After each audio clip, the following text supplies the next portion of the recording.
रहना है या नहीं रहना है, बस यही सवाल है। सही क्या है? जालिम तकदीर के तीरों के चोट मन ही मन सहना, या मुसीबत के समंदर के खिलाफ हथियार उठाना और लड़कर उनका खात्मा कर देना? मर जाना, सो जाना, बस।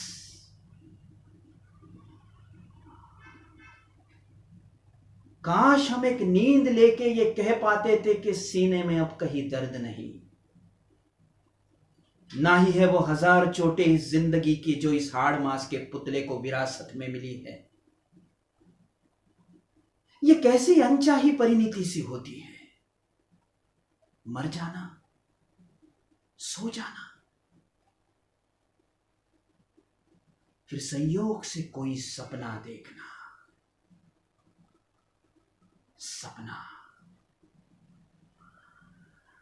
इसी में तो पेच है। कौन जाने ये चोला छूट जाने के बाद मौत की उस नींद में कैसे कैसे सपने आए, और फिर इसी डर के कारण हम जिंदगी को झेल लेते हैं एक लंबी काली बला की तरह। वरना जमाने के ये नफरत के कौड़े कौन सहे? कौन सहे जालिम की जुल्म, घमंडी की शेखी, नाकामयाब मोहब्बत की चोट, कानून की ढिलाई, काम के तेवर और नालायकों की ठोकरें जिनके आगे लियाकत भी अपना सर झुकाती है। क्या जरूरत है उस सच को जब वो खुद ही अपनी नंगी चोली से अपना हिसाब बेवा कर सकता है। थकी, बोझिल, करहाती हुई, पसीने से लथपथ भरी हुई जिंदगी कौन चाहे? अगर मौत के बाद उस अनजान चीज का डर आदमी के हौसले को चक्कर में न डाल देता। मौत एक ऐसा अनजान देश जिसकी सरहद से कोई मुसाफिर कभी लौट के नहीं आया,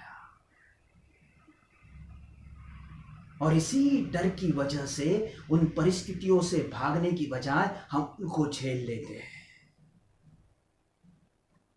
इसलिए ताकि हमें पता ही नहीं कि वो परेशानियां होगी कैसे। और फिर यही सोच विचार हमारे संकल्प की शक्ति पर अपना पीला पीला सा बीमार सा रंग चढ़ाकर हम सबको कायर बना देता है।